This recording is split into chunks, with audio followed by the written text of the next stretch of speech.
Next, we have time of day restrictions. Now, a time of day restriction, as I mentioned, it can limit a user's access to files, folders, servers, or the entire network, depending on the time of day.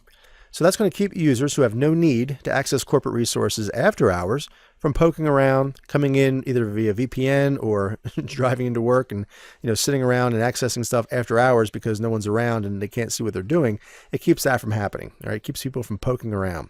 So by limiting a user's access to just before and just after normal working hours, right? Let's say, for instance, they work 8 to 5, and you say, okay, you can log on to the network from 7 to 6, as an example, 7 a.m. to 6 p.m.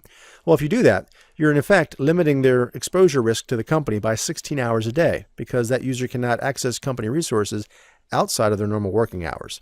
Now, there's a caveat to that. I mean, obviously, if you have a flexible environment or one that requires people to do things off hours or allows people to do things off hours, to get things done, maybe it's less busy and people can come in and not get bothered by drive-by meetings and so forth. That may or may not be a good thing. It just depends on your environment.